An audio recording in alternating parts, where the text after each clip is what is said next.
Hey guys, welcome back to Darshi Talks. Hope you're all doing great today. If you're new, here at this channel is all about personal vlogs, storytelling, and a little bit of everything that inspires and entertains. So grab a snack, get comfy, and let's dive into today's story. Today's tale? Chilling little nightmare called The House in the Middle. Let's go. Darshi lived in a quiet three-house compound at the end of a narrow lane. His home was the last one, nestled in the corner with a small garden and a tree that leaned gently over the gate. Right next to his house stood a locked, vacant home that hadn't been opened for years. The first house near the gate was occupied by a sweet old couple who smiled at him every morning. Every day, Darshi would step out with his school bag ready to walk to the nearby bus stop. As he walked down the narrow path that passed in front of the middle house, he'd always feel something strange, something he couldn't explain. A slight chill, a pause in the wind, like time slowed a little as he passed by. At first, it was easy to ignore. He'd look away from the windows, hum a song, or rush a bit. But as the days went by, the feeling grew. That odd sensation began to cling to him, like cobwebs in his mind. Something about the house felt alive, like it noticed him. One morning, he thought he heard something a whisper. He turned around quickly, but there was no one there. The door was still shut, windows closed. The compound was silent, except for some birds chirping and a distant horn from the main road. The next few days, he heard the whisper again, soft, almost friendly. It didn't sound threatening, but it called his name Darshi. It made him feel confused, like he was remembering someone he never met. The voice didn't scare him yet, but it made his heart race. That evening at dinner, he decided to tell his parents. He explained the strange feeling, the whisper, the chill in the air near the house, but his parents just laughed it off. That's what happens when you read spooky bedtime stories, his dad said. His mom ruffled his hair and told him not to worry. It's just an empty house, sweetheart. But the next morning, something happened. Darshi walked out, squinting at the sun. He tightened his grip on his bag and tried not to look at the middle house. He kept his head down, quickening his pace. Then he heard it again.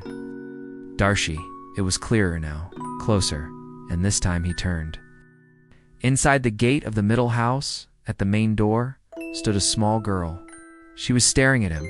Her face was hidden in the shadows, but she looked familiar, like someone he had seen in a dream. She raised one hand and called to him gently, asking him to come closer. Darshi stepped toward the house, just a few steps. He didn't know why. Maybe it was curiosity. Maybe something pulled him in. As he moved forward, a ray of sunlight shifted across the doorway and, for just a second, he saw her face. Pale, hollow eyes. A twisted, ghostly grin. His heart dropped. Then, just like that, her face changed. She looked normal again. A sweet, innocent girl with a friendly smile, waiting to play. Panic gripped him. Darshi turned to run, but his legs didn't move. It was like he had been rooted to the ground. He tried to shout, "Mom, Dad," but no sound came out. His voice was trapped. The world was silent around him. The girl in the doorway raised her hand again and smiled. "Come play with me." Darshi felt himself being pulled toward the house. His feet slid forward slowly. His eyes were wide with fear. He wanted to cry, to run, to scream, but he was trapped, and the house was getting closer. Suddenly, a strong hand gripped his shoulder. A loud voice snapped him back to reality.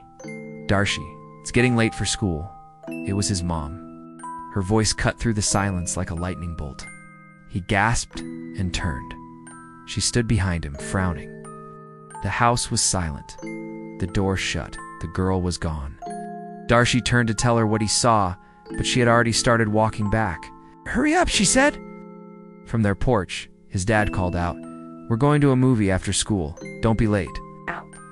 Darshi blinked, and just like that, the moment slipped away like a dream. A movie, popcorn, school. His day suddenly felt normal again.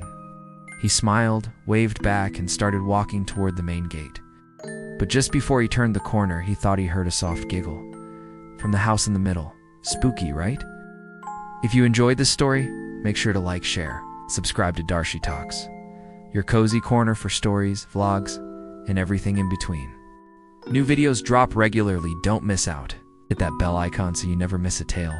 See you in the next one.